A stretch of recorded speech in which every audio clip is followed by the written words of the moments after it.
Welcome into the Diabetes Alert Day Healthy Cooking Demo. Thank you so much for joining us. I'm your host, Michelle Harris. I work with DHEC in the Division of Diabetes and Heart Disease Management.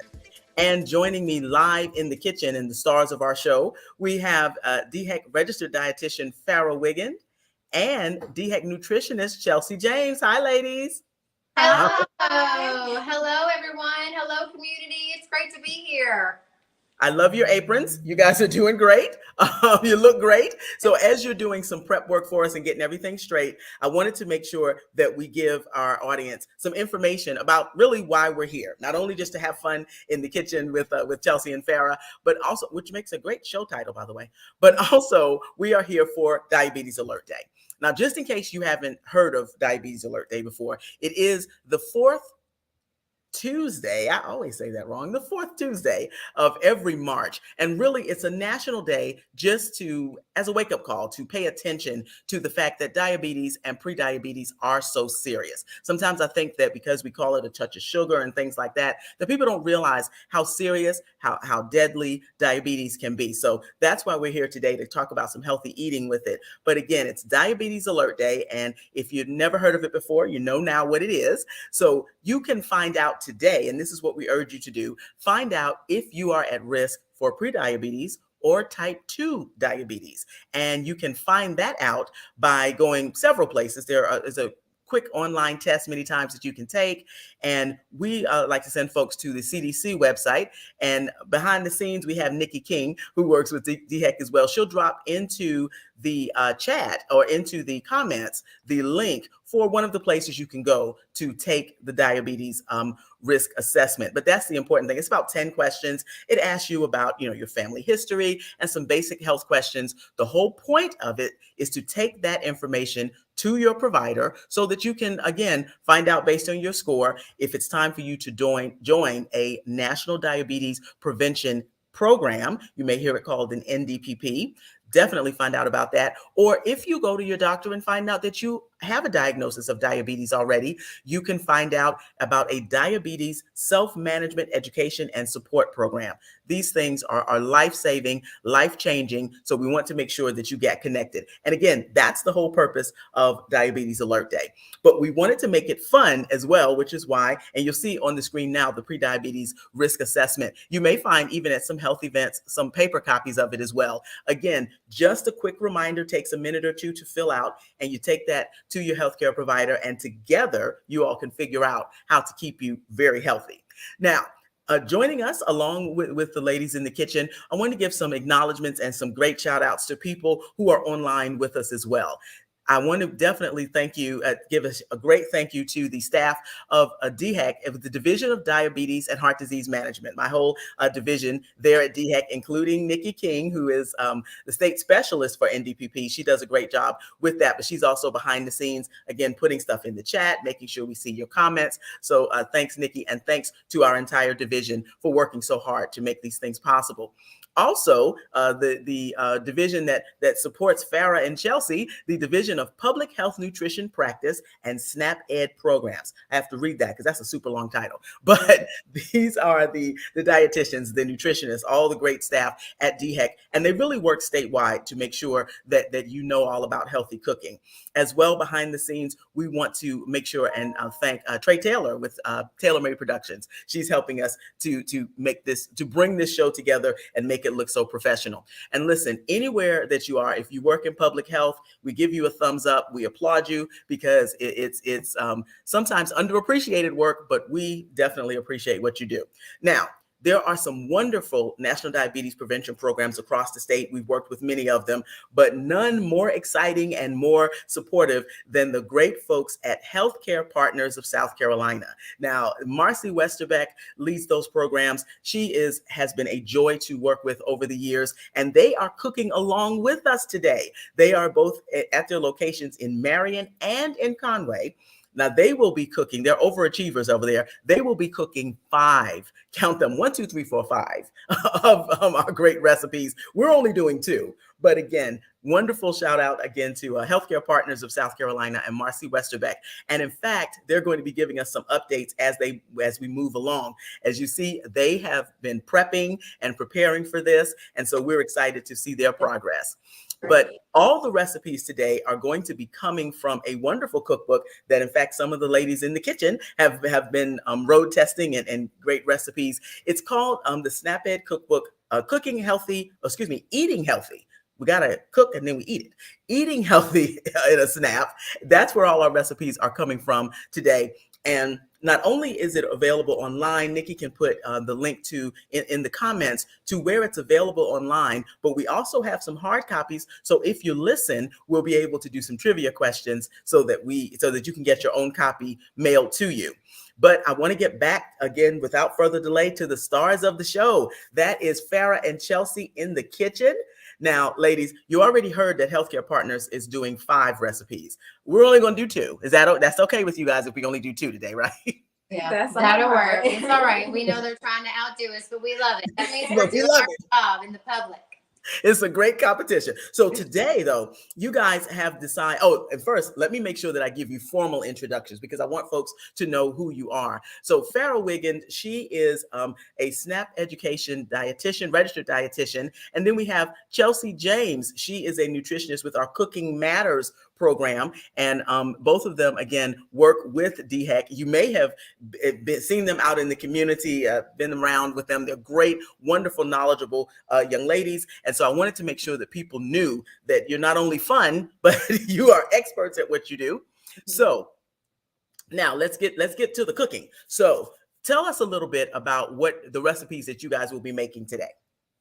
Sure. So I'll start us off. The cookbook, the Eating Healthy in a SNAP cookbook, is really that great project that we revamped and revised during 2020. So it made it to the state library, which we're super excited about. And all of the recipes really focus on easy recipes that are affordable and that are affordable, budget friendly, as well as healthy for you. So variety of options, and they also include a food label. So I know sometimes as we're trying to eat healthier, that food label with that recipe can be helpful. So today, what we've chosen for our folks is the turkey burger, because everybody loves a good burger, right, Chelsea? Right. And we're also going to Chelsea's going to do the fruit and nut slaw. So the turkey burger, one reason we chose that is because everybody loves a burger, but it also features the turkey and the ground turkey. And you'd be surprised how often folks haven't necessarily used turkey or chicken to replace that ground beef.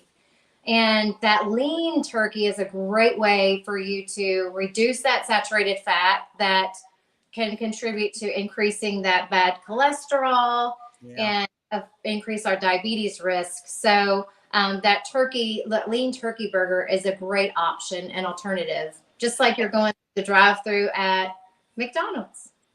And not that you saw me do that, but you mentioned though, Farah, which is important. Number one, there can be a big price difference between, say, the turkey or the ground chicken versus the beef. And also, when you mention burgers, there's all types of burgers. There's veggie burgers, black bean burgers. I mean, they don't even have to all be made out of meat, right? That's right. That's right. And if you're not familiar with trying the alternative, my suggestion would be is maybe to use a lean ground beef and add that lean ground turkey to it and do a combination. Same thing with like a black bean burger, if you're just trying to explore, but you're not real sure.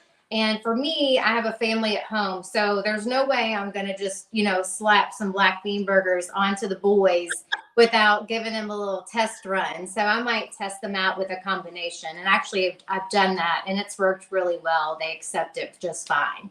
And see, that's a great suggestion. And I'm sorry, Chelsea, were you about to add to that? I was going to let her add to a veggie burger. So yeah, so The black beans are a really good way to do a veggie burger, or even chickpeas. Really, any type of bean you can use as a substitute, and still add in those chopped veggies like the bell peppers and onions to add some of that extra flavor. So it's definitely a plant-based alternative to the turkey burger too. Yeah, I like that. And what I was going to say, Chelsea, Farrah, was those you were talking about kind of easing into it, because that's a great suggestion. Because yeah, we're used to what we see in the fast food places with the McDonald's and the Burger King and all of those, and you get used to a particular type. So if you want to switch over to a healthier option, it doesn't have to be all or nothing. So I like that. And of course, again, for those of us that have families that we're cooking for, like you said, we don't want to go through making this whole great meal and then they go, "What is that, Mom?" So ease into it, choose your battles. I like that. That increases that acceptability. Well, should we get started? Yes, let's rock and roll. People are getting excited. I had some folks who already wanted to know, though, can we drive by and do a taste test? No, you have to do like Marcy and those and do your own, but it's okay. We'll give you a book, but that's the most we can do. Let's go ahead and get started. We would love that. We would love that. But we can't do that today. So, but yes, we'll go ahead and get started. The one thing I want to really talk about, and that we teach a lot in our classes, is just, food safety. Today, we're in our kitchen and we're going to, scratch using gloves. I'm going to wash my hands. I'm going to throw a little test question in there for our listeners. Uh-oh. How many seconds should you wash your hands to ensure that they are nice and clean? That's a great question. Okay, so if you know, put it in the comments. Let's see how many people know. And that's a great leftover from COVID, because I'll have to say, prior to that, I didn't know that there was a formal time, but there was a lot of information given out about hand washing during COVID. So let's see who might actually know. So we have that Jeopardy clock. Okay, we're getting some responses here. Yeah. You see them coming in there. But yeah, and I'm glad that you mentioned too about the hand washing versus the gloves, because even in restaurants, a lot of times people say, "Oh, if the hands are not gloved, they're not clean." But you all know, clean hands, because what is it about gloves? Sometimes people get a little too, how should I put this? A little overconfident when they're wearing gloves and they don't realize there's cross-contamination. Mm-hmm. Absolutely. Those gloves, you got to change them frequently, which we do. And I do, when it comes to serving the community, it's important to have that additional layer. But when you're at home and it's just me and Chelsea, we don't have to wear our gloves. That's right. Keep your hands clean. So we did get some guesses of 30 seconds. So what's the official answer? Yes. 30 seconds or more. Absolutely. Yeah. And so another way to remember that is just you could sing happy birthday or your ABCs to just kind of keep that temperature. We really like to say that for kids as well, just to get them comfortable with how long they should be scrubbing those hands under warm water. Absolutely. Right. Now, one thing that I've already done as we talk about food safety is I have already pre-washed my red pepper. So in this recipe, you will see that it calls for a green pepper, and you can substitute this. So I had this red pepper in the refrigerator, and I thought, why not? So I went ahead and just kind of subbed the red pepper for the green pepper. And by the way, if you haven't tried red and yellow peppers and orange peppers, they are delicious. Give them a try. Great combination. So this recipe, it calls for, we're going to do a half of a green pepper, except we're doing red. It also calls for our red onion, and it calls for the lean ground turkey and lots of seasoning and spices. So you can use fresh. When you're using fresh seasonings and spices, you really want to pay attention to the quantity. So the quantity in this recipe is listed, and we're using dried seasonings and spices. But if you're using fresh, you certainly can increase that quantity, because when you have dried seasonings and spices, they're just a little bit more concentrated. Oh, okay.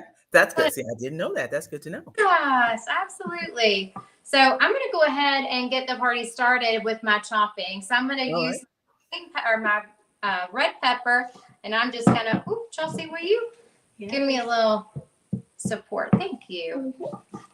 And if you're cooking on the go, or if you're trying to food prep ahead of time, can you chop the vegetables beforehand, say the night before, something like that, put them in the refrigerator? That way, when you come home, everything is ready to go? Oh, Michelle. Most definitely. That is a really good way to save time as well, and kind of defeat some of the hesitation to cooking too, to already have some of those things prepped and know that you can just go right into, in our case, forming those patties. That's a really good way to save some time. Absolutely. It's a great way to get those kids in the kitchen and that family calling the troops in for the help. They're calling the troops in. I like that. But it really, you do kind of have to have strategies and figure out what works for you. And goodness knows, Chelsea has been helping me with, I'm a remedial case when it comes to healthy eating and food prep and all of that. And these strategies really do work, because if you have everything pre-made, ready to go, it's just it could take either the same or less time than it does to drive through someplace and get the prepared foods. And it's cheaper. These days, fast food has gotten ridiculously high. So having being able to cut corners and do some things at home would be fantastic. You sure can. And as we talk about that, this is a recipe that I have a family of 4. So I would probably double or triple this recipe, just because we do eat leftovers. So cooking ahead and planning ahead, this will allow you a few nights of leftovers so that you can feed the family. And then it leaves you from wasting, I don't want to say wasting money, but it is. It's expensive out. So it'll save you some money.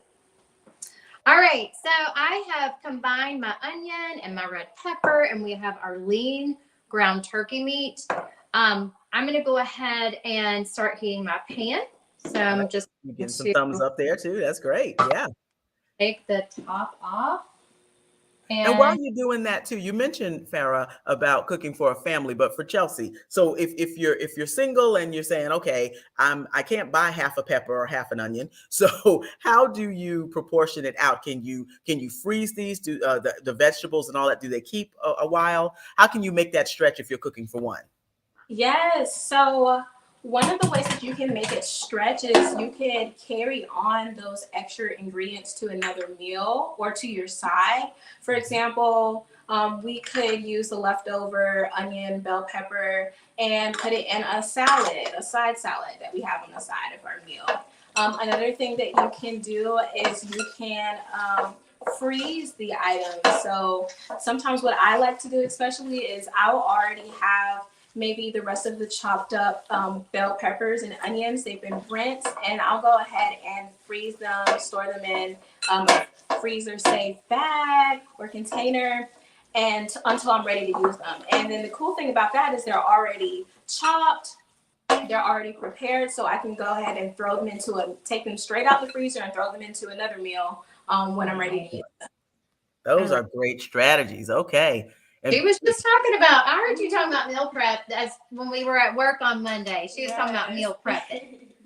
Well, like I said, it's one of those things that once you get into a routine and a habit, it really is not as difficult as people think. And I'm preaching to the choir, meaning talking to myself, because you get your tools together and you make sure that you have your containers and your bags. And I didn't talk too much about knife skills, but how important is it to know how to work safely with knives and that sort of thing? It's extremely important to make sure that you can work safely with a knife, because you don't want to end up with an injury. But the good thing is that with a little bit of practice, it'll become second nature in no time. So with younger kids, a lot of times we'll have them practice with butter knives or maybe a child knife, and move up forward from there. But really just practicing that motion over time, it'll be second nature. And I'm going to, for those of you all that have not planned for Easter with this upcoming holiday, Check out online, go to Amazon, and you can look up a set of 4 kids knives. They're the greatest thing that you'll ever have, because you can get those kids in the kitchen and get them cooking and get them comfortable. So And apparently I need a set of kid knives. I didn't even know those existed. That's great. Now we do have, they're like, and kids love them. oh yeah. And we do have a comment too that said, raw red peppers make a great dipper for hummus or other dips. So yeah, You're again, if speaking you, to my heart. You're speaking you to my have not listen, there are a lot of people, again, I'm glad that you mentioned the variety, because green peppers may not be for everybody, but the red, the yellow, the orange, they actually can be so sweet and so good. If you haven't tried them, I'm telling you, you're missing out. Yeah. Definitely. Michelle, I'm going to let everyone know I went ahead and moved forward with adding my seasoning. So this has the parsley, the garlic powder, the onion powder. It has a little pepper and just a little bit of salt, about half of a teaspoon. Just a little bit, yeah. So I actually cut ours down to about a quarter of a teaspoon, because really these are so flavorful and there's so much in them that you really don't need that salt. So just wanted to get everybody up to speed with where we are with these burgers. Oh yeah, I know that you guys are experts at cooking on the go, but I'm glad that you mentioned the sodium, because many times people think about, oh, the amount of sodium just in what I cook, but of course there could be salt and additives in everything. So you kind of have to add all of the ingredients together to find out how much, or all of everything that you're making, like the bread and the sides and all of that, to determine exactly how much sodium and all of that you're getting, right? Yeah, absolutely. Right, Absolutely. I think the biggest thing is, and Chelsea, I can let you speak since you're closer to this, but is really thinking about, we know that research shows that the majority of our sodium intake does not necessarily come from salt at the table.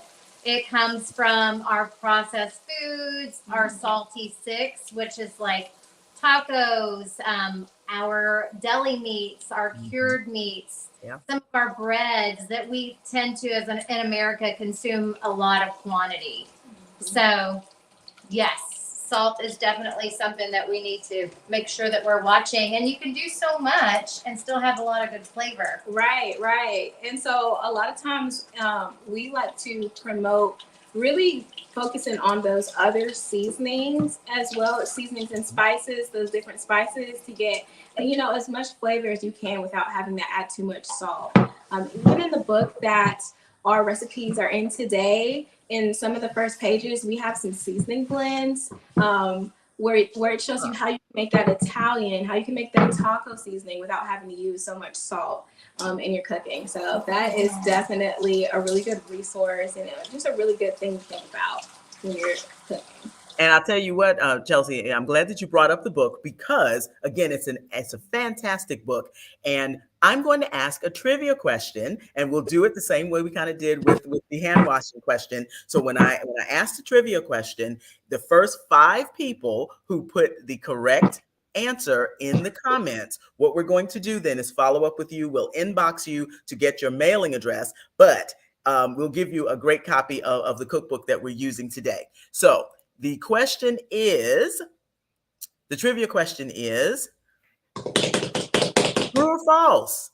Eating beets can help lower cholesterol and blood pressure.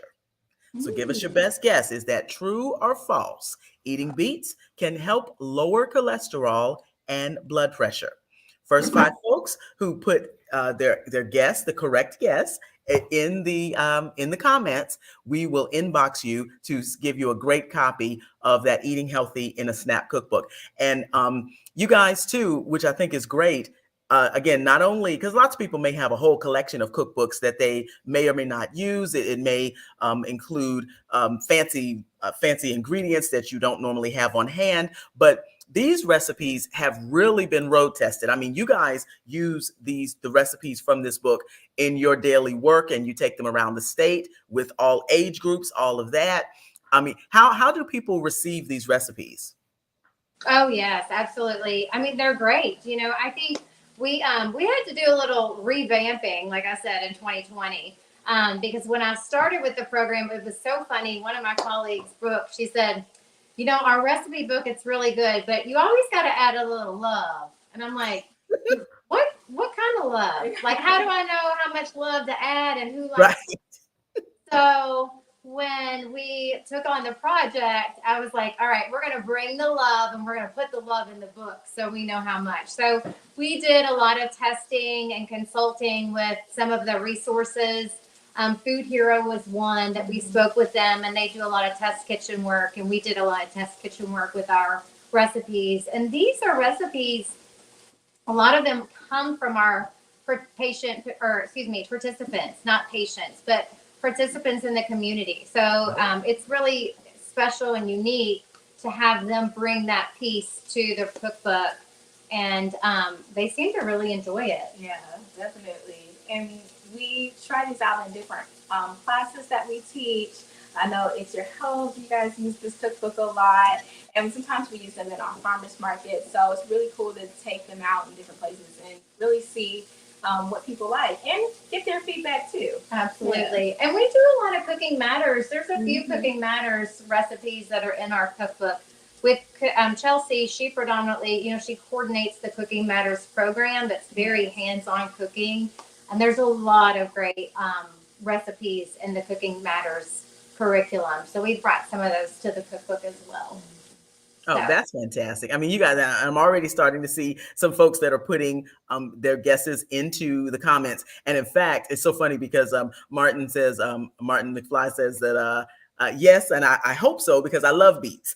And and in fact, that brings up an excellent point. So thank you for putting that in the chat, because you know, Farah, you and I were talking about some of the, and I'll call it childhood vegetable trauma that some of us have had, where maybe we tried something when we were small, we didn't like it at the time, and so we say, oh, I don't like that, you know, fill in the blank. I don't like that healthy food.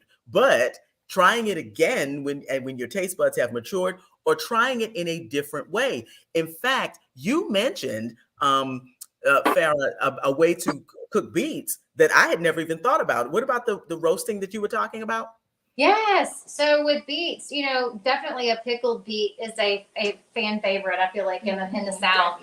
But roasting your beets, it's, you know, can be very easy. It's hard to peel a beet with the shape. So if you just kind of massage the beet and you remove the stem and you put it in the oven, you can just put it in some aluminum foil and roast it, and you know, and then once it's finished, you just bring it out and it will come, that peel will come right off. And you can add those beets to, you know, we were talking about adding it to a salad bar. So you can cool them down and add them to salads. You can have them on the side. You can put them on your burger. Yeah. You know, so there's a lot to do. And then we were talking about hummus earlier. We have a roasted beet hummus recipe. Ooh, that's so really that's another good. thing that you can do as well. Chickpeas in your processor and eat them with those red peppers we were talking about. I love it. And hummus is a very versatile food. We'll have to talk about that at some point. But yeah, these are great ideas, and that's the thing I really want to encourage folks to do. If you've tried something before one way and you didn't really care for it, try it a different way. You'd be surprised. I mean, the taste and the texture can be completely different. Absolutely. Sometimes do you have to try it? We tell kids like 5 times, right? Yeah, I'm gonna say 5 to 10 before you can truly say no, but it can be higher. So those kiddos, and as we age, our taste buds change. You know, different medications can affect your taste. So that's true. Definitely trying new foods, you know, and throughout your life is important in different ways. So I'm moving our burgers over, and we're gonna slide some slaw. All right, let's get to the slaw. And this is our second recipe. This is a fruit and nut slaw that's also in the book. So walk us through it, Chelsea. Yes. All right. So the fruit and nut slaw that we have, it's on page 64 in our book. This is a really nice recipe when you're really just wanting to get in a little bit more vegetables into your meal. So today we are pairing it with the burger so that we can put it on the bun, but you can also have it on the side. As a side on its own. You could toss it with some mixed greens and make a salad out of it. So there's really a lot of versatility with it. But one of the great things about this recipe is that it has that cabbage and the carrots, which are actually in season right now. They are they are produce that's in season right now. So it's a good thing to go ahead and grab locally if you can. Oh yeah, absolutely. Oh, and you all actually have a visual. Oh, go ahead, Farrah. No, I was just gonna say great plug because we haven't talked about the seasonal vegetables and fruit. So All the great minds thinking alike, because that's just what I was going to talk about. Because you guys have back there, but I also have the website pulled up because Chelsea, you mentioned buying locally, and South Carolina is an agricultural state, meaning that farms are everywhere. You can find farmers markets, that type of thing. Unfortunately, we still have food deserts, which are places that really healthy food is not affordable or accessible. So we're working, that's part of the great work that we do at DHEC to try to eliminate those food deserts. But why is it important to try to eat things that are in season? I mean, especially in the United States, if we have a favorite thing, technically we can get it all year long if we fly it in from somewhere. But why is eating locally preferable? Yeah, so one of the benefits of eating locally, oftentimes your local produce is going to be cheaper. It's not going through as much transportation as getting something from a few states over, or maybe even a country over, or via plane. So getting things locally, the food prices, the food cost is going to be lower. Another thing is that you're supporting your local economy, which is always a plus as well. And a lot of times that the things are fresher because they didn't travel too far. They're more recently picked, so you're getting a better quality when you're getting your produce local as well. Yeah. And also one of the things that I found too is that if you eat what's in season, it in a sense forces you to rotate your diet. Because if we don't, then we just certain things, oh, I like strawberries, so I'm eating strawberries all year, as opposed to trying other things that are in season. So it's definitely not a bad idea. If you go to the website certifiedsc.com, that's from the Department of Agriculture, right? It'll even tell you what's in season. And for March, asparagus, which I absolutely love. Beets it's interesting. We had the plug for beets, collard greens, kale, leeks. I have no idea how to cook a leek. Chelsea was trying to educate me about mushrooms and the different ways, because again, if we're talking about eating more plant-based, what's the value of a mushroom and why somebody wouldn't want to try a mushroom? ooh, Chelsea? didn't you? Right. They hold, so from a culinary standpoint, your mushrooms hold a lot of flavor. They can hold a lot of flavor. So that's definitely something that can spice up your meal, whether you're putting it in spaghetti sauce and it's soaking up that spaghetti sauce, or in a stir fry or something like that. So it has that benefit as well. It's another source for your fiber. And depending on, there are a few mushrooms as well that have some vitamin D as well, which is cool because most of our plant foods do not have vitamin D. So that's good. So thank you with that. And the reason why I wanted to put that out there is because, especially if you're somebody like me who is trying to not be so meat dependent and explore these plants, the plant-based eating, you want things that have some girth to them, that have some that can be satisfying. So that's important to try those different things. And actually, we have some great comments. This is awesome information. Thank you. I'm definitely going to be using it. We had a comment from Michelle James, which is true, about having the childhood trauma with some of the vegetables and beets and all. But again, trying it in a different way, trying it again. Maybe your taste buds have just matured. You never know. So it's always good. So where are we? What are we working on right now? All right. So we are working on the fruit and nut SLO. The very first thing that we want to do is to go ahead and slice our cabbage. So I have a mandolin type thing that's connected to a bowl, which is pretty cool. It's fancy. Yeah, it's fancy. So you can use a mandolin if you have something like that, or a grater. But you can also slice your cabbage with a knife as Oh, well. with just a knife, yeah. And it looks like you quartered the cabbage Yeah. and a mandolin. I want you all to watch because Chelsea is a pro, but a mandolin can act. You want to be very careful because a mandolin is very sharp. So Very, very sharp. I had to get her a Band-Aid already today, Michelle. and through. I was like, ooh. and that's a pro, and that's a pro doing that. So be careful, and whatever you do, don't lose your concentration when you're doing a mandolin. But it's a great way to be able to chop quickly, but concentrate on that. But like you said, Chelsea, if you want to, and I like the way that you all did it. You can just quarter the cabbage, so it makes it easier to hold. It's not rolling around on you. And see, Chelsea taught me well, and then just chop it. So that's good. Does it matter the size? Like, is it a preference if you want it chunkier or smaller? So I guess it would be up to you. Typically, our slaws are sliced pretty thinly, but it's really up to you what you'd like to, what size you'd like it to be. I want you to concentrate. I'm gonna stop talking while you concentrate. When you get with that mandolin. Mandolin's scary. Over to the knife so that we can also see how we can do it with our knife as well. Our other half. And sometimes too, by the way, mandolins come with guards, little guards that you can use for to save. And have you all ever tried the cutting gloves? I've seen these on TV. Again, fancy cooking gadgets that I may own but don't use. I've heard great things. Yeah. Okay. Yeah. I'm gonna have to try that one day. See, look at those knife skills, people. That's what I'm talking about right there. The Cooking Matters coordinator. Yeah. All right. So yeah, so you don't need a fancy mandolin to do this. You could just use your knife as well, as long as you're holding it safe. So we got us some nice little slices here that we can add. So we only needed a half a head of the cabbage. So we already have some in here. Oh, okay. And in fact, we have a couple of comments or questions too. Can you use a food processor for the slaw? Is that something that you all have ever done? Throw it on in there. And that would make it so much faster too. I mean, you could probably make this in a blink of an eye with your food processor. I like it. I like it. And then, what about the bags of the pre-cut cabbage?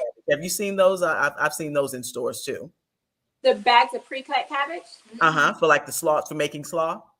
That would work just as well. And these are great suggestions. And I say whatever works for you, because sometimes people will say, oh, well, that's more expensive. And it can be, but whatever works for you. I mean, this is no judgment. No judgment here. So Absolutely. Like so now I'm just going to go ahead and add the grated carrots. So again, this is something that you could grate yourself using one of these, or you could buy it already grated. Yeah.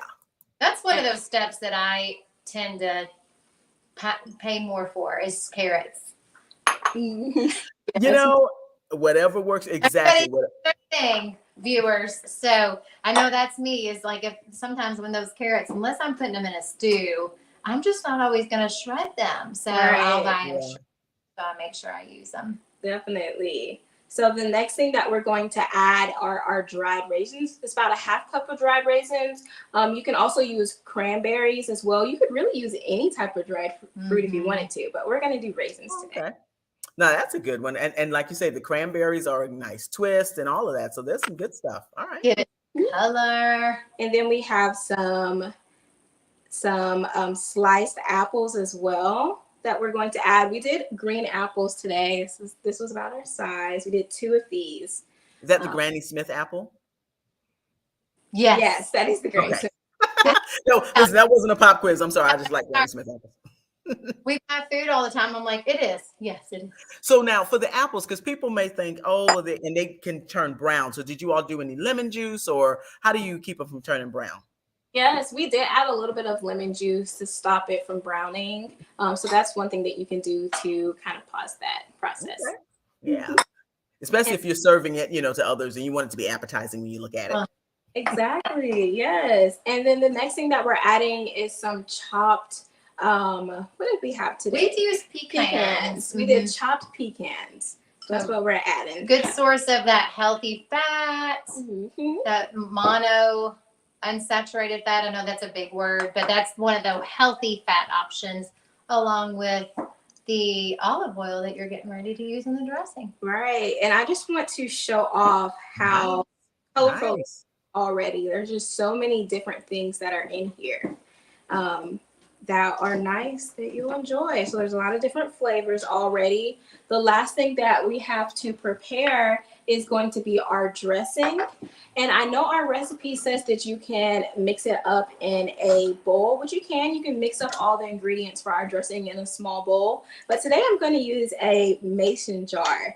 I love this idea. Yeah. Oh, So we're going to add our salt. It's 3/4 teaspoon of salt, a half teaspoon of black pepper, and then 2 tablespoons of sugar. So we'll add that to our jar. And I then, like a good old fashioned mason jar. Okay. Mhm. yes, I love them. I especially like saving the ones that I get from like my pasta sauces and things like that, and just holding on to them for You whatever don't you have need to do them. anything fancy. And there is nothing like fresh dressing because you don't have a lot of those fillers and ingredients that, I do buy, definitely buy prepared dressing at the store, but when you make a fresh dressing and the aroma and it's amazing and the taste is phenomenal. Absolutely. That's a great option. And in fact, we have Aranda Hill says that she loves eating the rainbow.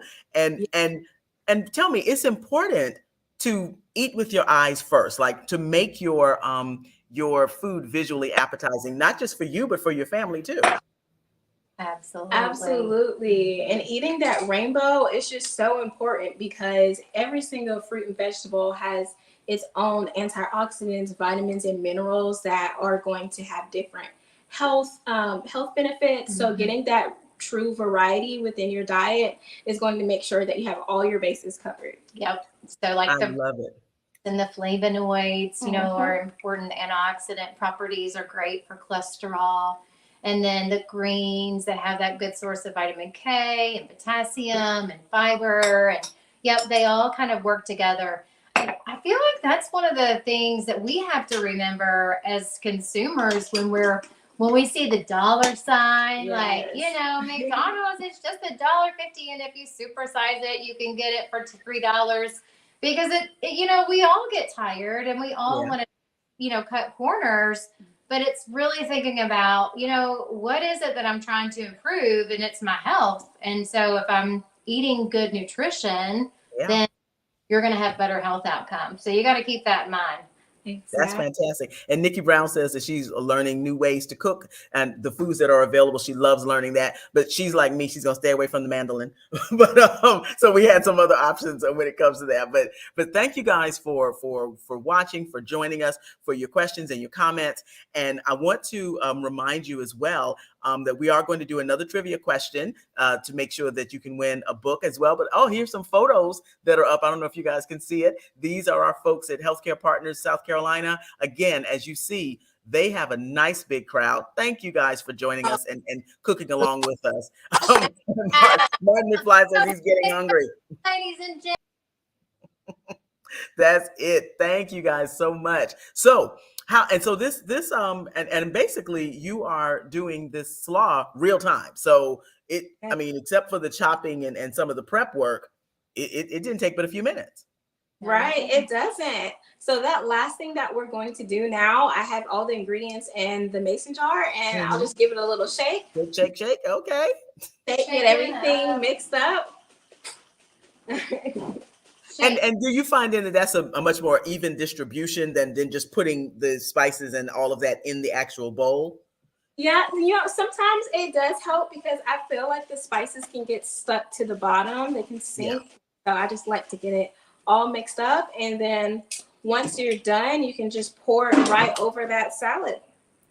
Right over all of these ingredients. Oh, that is yummy. And in fact, while we're doing that, I want to make sure that we get to our second trivia question, because again, if you have not seen us out with this book, it's an absolutely wonderful resource. And I'm glad that Chelsea mentioned that there's a spice list in the front of the book and everything. But let's get to our second trivia question so that we can give you an opportunity to win the book. Now, here we go. Is an avocado a fruit or a vegetable?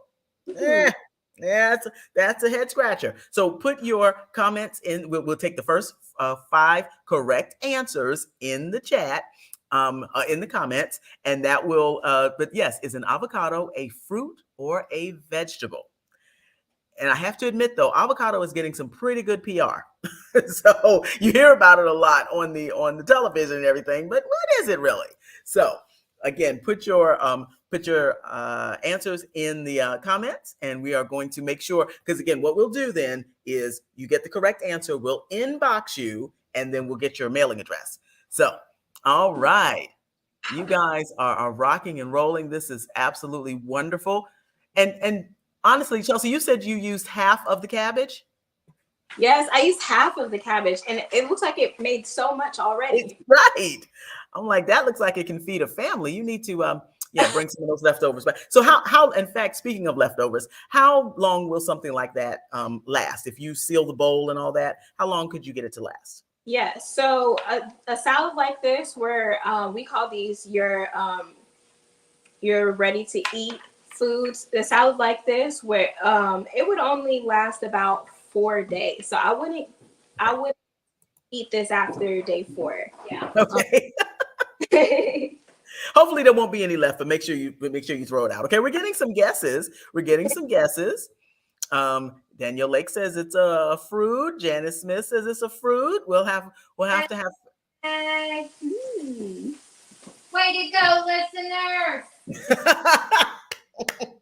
All right. Yeah. So Farrah, tell us a little bit more about avocados, because one of the frustrations I have with it, they're good, but they go bad so fast. What are some of the things that you can do to enjoy avocados better and longer?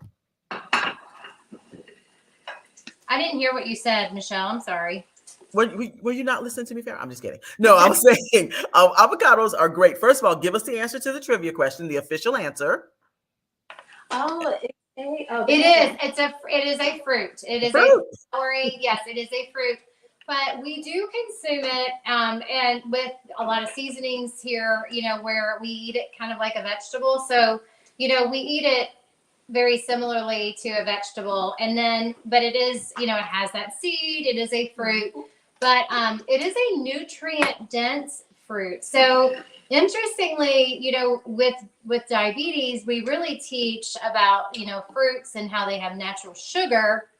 Well, avocado doesn't necessarily have the same nutrient properties that your other fruits do. It does contain that fiber, but it also contains that good healthy fat. So healthy fat, yeah. So that monounsaturated fat, and it's a great source of nutrition. So, it's very nutrient dense. That means a little bit goes a long way. Yeah. And so you don't want to eat it like an apple, because an apple, will you give me that apple? I'm going to show the viewers. Thanks. Yeah. So an apple this size is roughly maybe 60 calories, and it has maybe 15 grams of carb. And I'm not supposed to be giving numbers, but can't help it. And an avocado is going to have, 5 times that in terms of calories. So healthy for you, but very nutrient dense. Mm-hmm. So very, very good nutrient dense food that we want to include in our diet. It's a great replacement too. We use it a lot for mayonnaise for folks that don't necessarily want to have mayonnaise in their diet. Oh yeah. Place mayonnaise with avocado and make a nice mash and a spread. You can add it to some hummus. Yeah. And that can make it really nutrient dense too. And I've even had a chocolate pudding made with avocado. Yes. That's right. You had the chocolate smoothie. I feel like Phyllis was the one that you mentioned. Phyllis Allen, gotta love her. Yeah. Did a great job. And it tastes good. Like if somebody were to say to me, I'm gonna give you some avocado pudding, you're like, what? No. But it really was great. And so what I was asking you, Farrah, too, was about the fact that avocados can go bad so fast. So if you get them, what are some strategies to be able to either preserve the avocado, or should you really just buy 1 or 2 when you go to the market? So you can also use like the lemon technique and put that lemon juice on there to stop the browning. And you can also store it in some water. So make sure that the water is covering it, and that'll kind of separate it from the air, Mm-hmm. so that it doesn't brown. But I will say a lot of times, even if it has that little brown outside, you can scrape that off and it's probably still green under there. Yes, So don't be absolutely. afraid of the brown either. Good to know. I know. Okay. I've been wasting money. Okay. And then, you know, I'll add in when you're at the store and you're shopping for an avocado, depending on how I want to use it, I'm a little bit picky. I might want to do toast, and might want to make a guacamole that night. So I want them to be nice and ripe. And unfortunately, it's hard to find, you know, right there on the spot. You can find them, but it's not always easy. So the recommendation for storage is if you want them to ripen, you can have them sit on the counter. And then as they really start to get nice and soft, you can store them in the refrigerator, and that will kind of slow down that ripening process. Okay. Another trick is to store it with banana. And so I don't know the chemical name right now, but the ethylene. Yes. So the combination, the ethylene gas, it will help speed that ripening process up for both of the fruits, though. So you better count on a brown banana. Well, I'll say this because we have some great questions and comments in the chat as well. Martin McFly was asking, is it a myth that keeping the pit in the avocado will help it last longer? Is that fact or fiction? Ooh, I don't know the answer to that question. Yeah, I'm not sure. I haven't heard that one, but I'll definitely look it up. I keep my pit in mine. Yeah. That's interesting. As well as that, Marcy Westerbeck mentioned that avocado freezes very well, and Janice Smith agreed with you that it's a great substitute for mayo, and it tastes really good. And I will tell you, and thank you guys so much for the questions and comments. Definitely keep them coming. And we are going to have to somehow patent the Farrah and Chelsea show, but because you guys are bringing some great information. So when one of the things that Chelsea had mentioned to me that I hadn't thought about when you're talking about smoothies and some of these recipes where you're not really just eating the straight avocado is if in the stores you can find frozen avocado and already cut up in the bag. You talk about convenience. You can. If I'm going to pay for a convenience food, I'd rather pay for a healthy convenience food. So, let's zoom in on the plate. I see that we have our meal. Oh my gosh, this looks fantastic. And so, did you toast that bun, Farrah, or is that an English muffin, or what is that?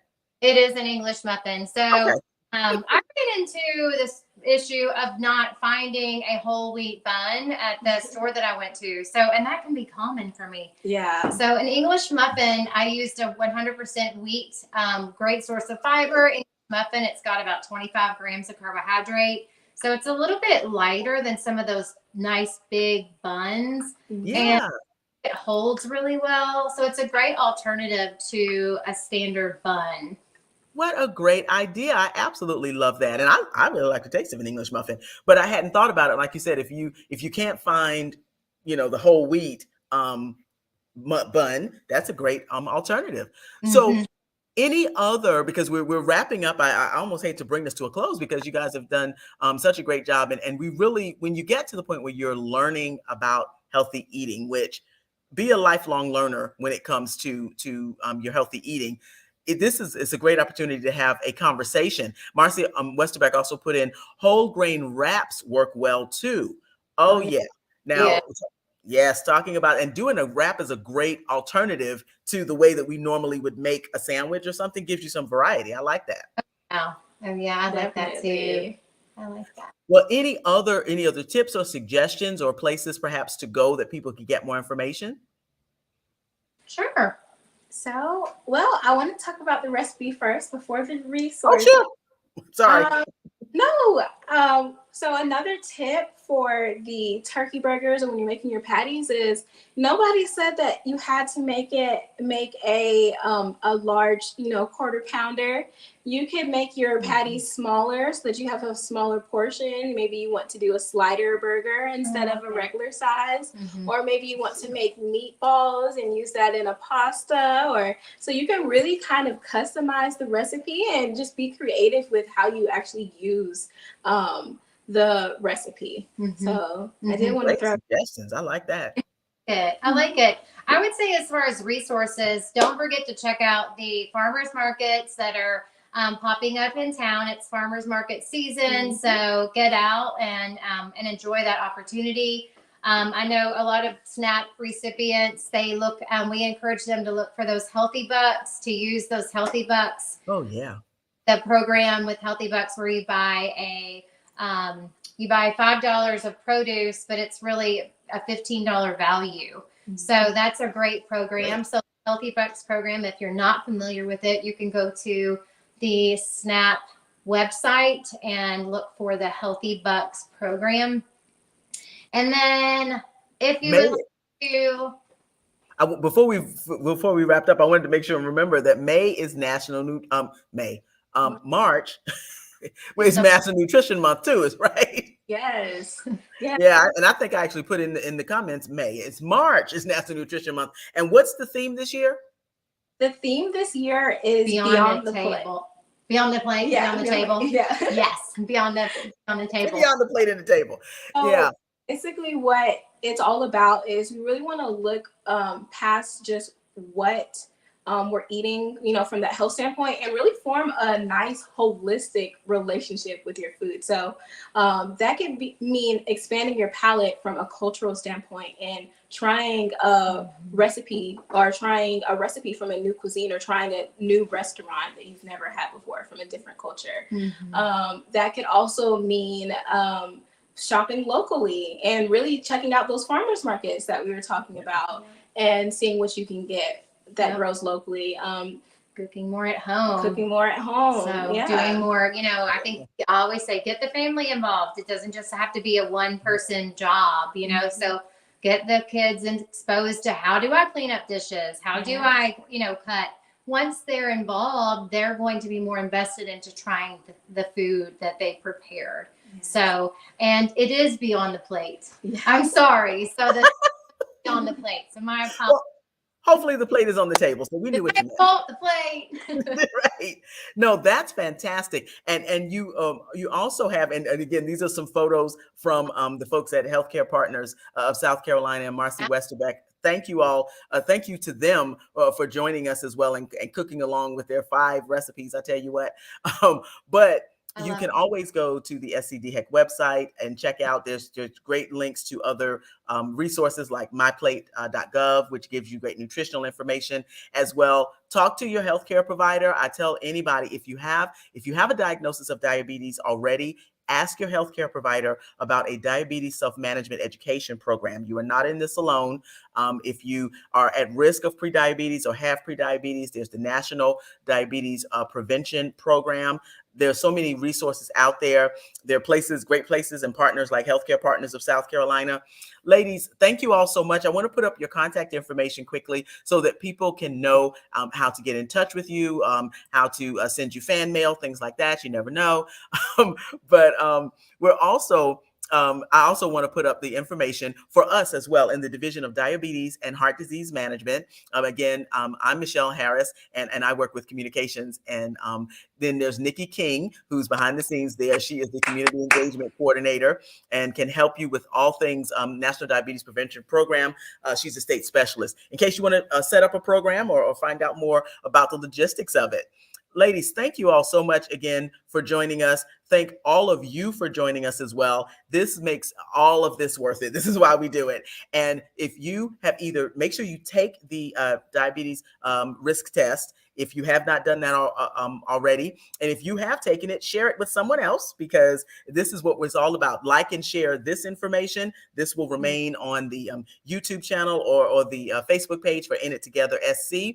And we'll also maybe get some clips from this, because this is a great show as well, to be able to share out with some of our programs. So we appreciate that. And again, congratulations to all the winners. Make sure In It Together SC page will inbox you to get an address for you to send you your cookbook that you want. I love it. Thank you guys so much. We certainly appreciate you joining us and tuning in to this wonderful healthy cooking demo in honor of Diabetes Alert Day. And thank you again, Trey Taylor and Taylor Made Productions, for helping us make this show a success behind the scenes. We appreciate it. Have a wonderful day. Thank you. All right. Thank everybody for joining. That was